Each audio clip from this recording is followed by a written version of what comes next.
Speaking of nominations, you were quite shocked that Adekunle nominated you. I was. Why? Because that's my guy now. That's my bone guy, like from day one. You understand? My bone guy. Like I would never and could have never nominated Adekunle except he was the only person left, and it's either nominate yourself or nominate Adekunle. But after having a kid, I wanted to be a real housemate.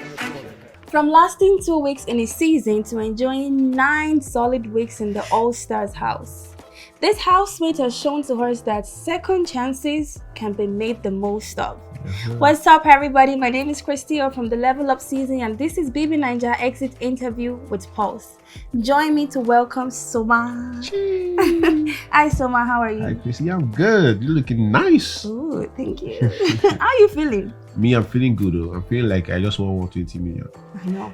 I feel like Declan Rice. I mean, 9 weeks. Yes. Come on. Like a whole 9 weeks, so from 2 to 9.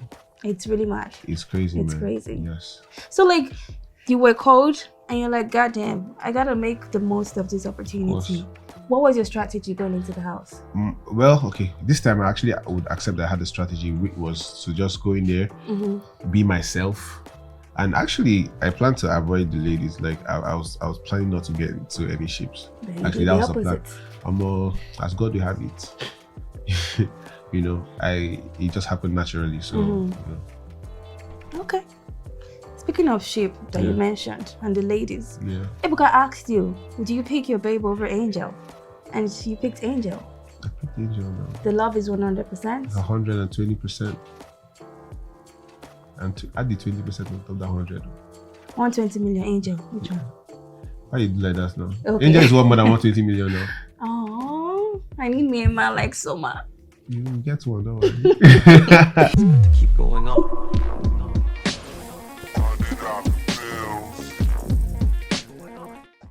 Okay, so I understand the fact that you didn't stay long your first time on the show. Yeah. So why is it that like every time after Sunday nominations, you were always anxious, you were always crying? Why? Was it like true emotions or maybe like strategy, you know? Okay, yeah, so I get that a lot, and a lot of people ask me that question. Or I've seen on Twitter people saying, oh no, it was a strategy, but for me it wasn't. I could be very emotional sometimes. You know, the first time I went to the show, I was very confident, I was super confident. When I got into the house, I was like, I'm going to win this.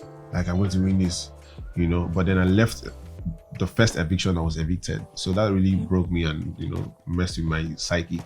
So getting back in the house, I had PTSD from the last time. Okay. So every single time it was nomination period, I always felt fear, like, if I get nominated now, I'm going home. Like, I just felt that fear, you know. So that was what used to happen to me. But if you noticed, throughout the course of the game, like as it progressed week after week, I got better at Monday. I'm just like chill. Okay, let's see what happens. You know, obviously I was building my confidence. You know, the more I stayed, the more my confidence was built. So. Oh yeah, that's what it is. Okay. Speaking of nominations, you were quite shocked that Adekunle nominated you. I was. Why? Because that's my guy now. That's my bone guy, like from day one. You understand? My bone guy. Like I would never and could have never nominated Adekunle except he was the only person left, and it's either nominate yourself or nominate Adekunle. It's either just 2 of us, and then I would have to nominate him because there's no other option. I was just shocked because there were options. It was weird to nominate 2 people and there were options. You know, he could have nominated Pere or any other person. You know, we were 6 people that were eligible to be nominated. So he had choices, but then he nominated me. So I was a bit upset, you know. I felt betrayed a bit, but like at the end of the day, I understand it's a game. And we even spoke. I remember the first week, me, Adekunle, and she, you know, we were like, like they used to like, that period. I used to have like panic attacks, and I'll be anxious. You know, they'll tell me that, so man, you don't know who you are. See, bro, I want you to get to the end of this game, and when we get there, we'll fight against ourselves. We know we are competing against ourselves, and I guess that's what it got to. So I no hard feelings. I think that my guy still, even when he come out, I'll still clear and shout, "Boy, say, oh boy, you nominate me, oh." But at the end of the day, it's what it is. I don't think he did it out of a malicious place. It was just him being strategic and trying to be smart. Like for me, most of my, if not all my nominations were not emotionally based. It was strategic. I was like, oh, get the strong people first out. And I believe the longer I stay in the house, the more they recognize that this guy, he has something, you feel me? So obviously it's okay to want to nominate me. And there was just a small pool of people to be nominated from, and I guess he felt, oh, Soma, this Soma and my guy, I don't see him move, so it's very okay. Okay, fair enough.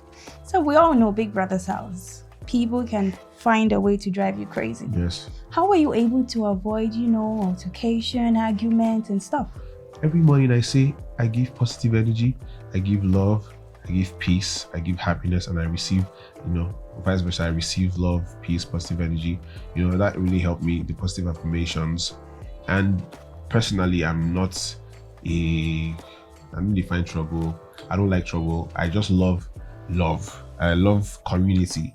I love family, So I don't see the reason to actually banter with people when, everybody has their own point of view. So nobody ever pushed you to that? Of course, people did push me. But you were able to? But yeah, I just walk away from it. The hardest one was the 9th week when I was up.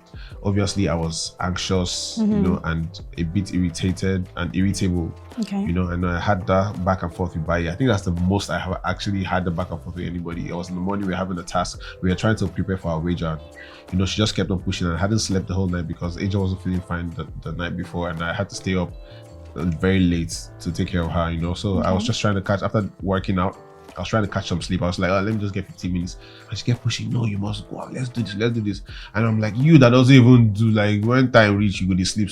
So normally, if I was not up and I didn't have that much pressure on myself, I wouldn't most likely respond to that. I was like, okay, no, let's go and do it. But because I was just feeling a tad bit irritable, I had to have that tete-a-tete with her. But yeah, normally I'm not feisty. I don't have time for that. You get me? It's got to keep going on.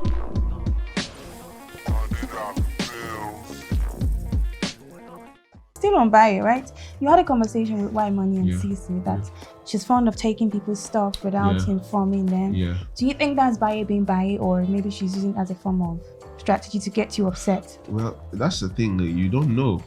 You don't know what people are up to in the house. And obviously being in the house, it makes you paranoid. Sometimes people might just act normal, that they're just acting. They're just doing them. But then because you feel like, okay, this is a game and everybody's trying to play a game, you might feel like, this person is trying to be strategic, but that's what it seemed like. It seemed like she was trying to trigger people so that people will turn on her and she would look like the victim. That's what it seemed like. It might not be what it was, but that's what it seemed like in the house. And that's what most people thought it was in the house. But yeah, if that was a strategy, that was a great one. That was great. She did a great job. And nobody saw that coming till the 5th week or the 6th week. I was like, this girl, every time you go to do, they will tell you, say, no, do something. You can't do them. Then when they now, try to what's up with you? Why did you do this? You now start crying they're trying to pick on you. And and I respect everybody's game, it's a game. And at least she did not try to poison anybody. She's just trying to play the game the way Did anybody try to poison anybody? No, I'm not saying that anybody tried to poison. I'm just saying, she was just, if it was a game for her, she was just playing the game the way she knew how to play it. Okay. Fair enough. So, how do you feel about the viewers and this love from people now that you're out of the show? Honestly, overwhelming. When I was going to the house, every other person, how they'll have conversations. I'm like, oh, so my fan base. Oh, my fan base is called. My fan base is called. You didn't have a name for your fan base. I don't even get fan base. I didn't have a fan base. I'm just okay, fan base. I mean, do I have a fan base by now? But I come out and I see that there's Soma gang. Yeah, Soma gang. And I'm like, whoa. And then I go on Twitter and I'm seeing tweets about me, and I'm seeing Soma gang, I'm like, no, the love is amazing. I'm like, wow. Like, I literally just people love you. Like, bruh, I was quite shocked. Honestly, I felt like I was too emotional in the house, and I was like, people are going to, even if I'm not trying to be emotional, it just happens. Like, when I'm happy, I'm emotional about it. When I'm sad, I'm emotional about it. You know, so in my head sometimes I'll be like, no. Once people don't see this boy too, they cry. And I know that was a narrative, like, this guy, he cried too much, blah blah. But you know, I was really shocked with that when I came out. You know, there was so much love. You know, it's crazy. Shout out to Soma again. Yes. Okay, so what new thing did you discover about yourself in Big Brother's house? Oh, I discovered that I had anxiety. Okay. You know, obviously being outside here, the pressure is not as much as being in the house. So you might not be pushed to the point where you start feeling anxious. There's always stuff to distract you. There's always something to do. There's always a way to just party and stuff. Yes, you know, but being in there, you're in a confined space. Even if you want to, how do you want to distract yourself? It's the same people you're seeing, it's the same objects you're seeing. Even if you want to go somewhere private, it's not even private because it's just a limited space, and then there's a lot of people there. So yeah, I figured that I had anxiety, but at the same time, I realized how intelligent I was. You know, when I was younger and in secondary school, I knew I was smart, but then coming to the real world and not being like, I knew I was book smart. Coming to the real world and not necessarily using book smarts to navigate the world or the real world, I think I sort of forgot how good I was at some certain things. Like, I forgot how good I was at puzzles. Like, you know, like I literally would look at an image and be like, and I fixed that shit up. Sorry if I said it. You know, right. I realized how, you know, driven I was and how competitive I was. You know, always wanted to win a task. I always wanted to, and I think I won a task every week, at least one task every week. Congratulations. Yes. Yeah, so yeah, I discovered a lot about myself. I think I grew and I gained my confidence back. You know, I gained a whole lot of my confidence back in the house as well. Amazing. I wish you all the best. Thank you. I know you're doing music, yes, acting. I wish you all the best. I want to keep hearing Soma, and I'll keep hearing Soma. You definitely will. Amen. All right. Thank you guys for joining us on today's episode of BBNaija Exit Interview with Pulse. I will see you next time with the next evictee. Till then, bye. Bye.